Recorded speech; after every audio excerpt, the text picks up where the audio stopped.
মালয়েশিয়ার progressive wedge policy চালু হওয়ার পর এবছর নভেম্বর পর্যন্ত ৩২,০০০ শ্রমিকের বেতন সর্বোচ্চ ১৬% পর্যন্ত বেড়েছে। নীতির আওতায় নিয়োগদাতাদের মাঝে এখন পর্যন্ত ৩৪ মিলিয়ন রিঙ্গিত প্রণোদনা দেওয়া হয়েছে।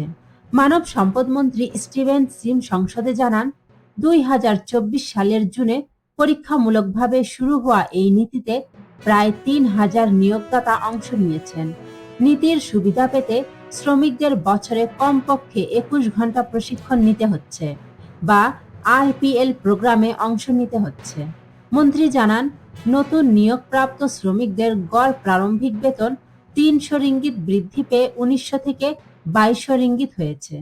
আর ১২ মাসের বেশি চাকরিতে থাকা শ্রমিকদের ন্যূনতম বেতন ২২০০ থেকে বাড়িয়ে ২৪৯০ রিঙ্গিত করা হয়েছে।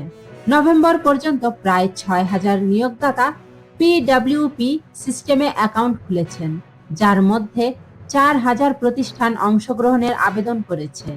এছাড়া মন্ত্রী জানান, পারকেসর অধীনে মেলাকা, পেরাক ও তেরেঙ্গানুর পুনর্বাসন কেন্দ্রগুলোতে মোট ১৬৩০ রোগী সেবার ক্ষমতা রয়েছে।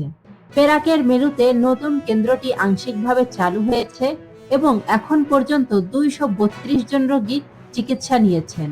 সংসদে অনুমোদিত লিংডাং 24/7 সুরক্ষা স্কিম অনুযায়ী কর্মীরা কর্মঘণ্টার বাইরে থাকলেও দুর্ঘটনা বা ঝুঁকির ক্ষেত্রে সুরক্ষা পাবেন, যা দেশের প্রায় ১ কোটি শ্রমিককে উপকৃত করবে। প্রগতিশীল মজুরি নীতি শ্রমিকদের বেতন বৃদ্ধি এবং দক্ষতা উন্নয়নে ইতিবাচক পরিবর্তন আনছে।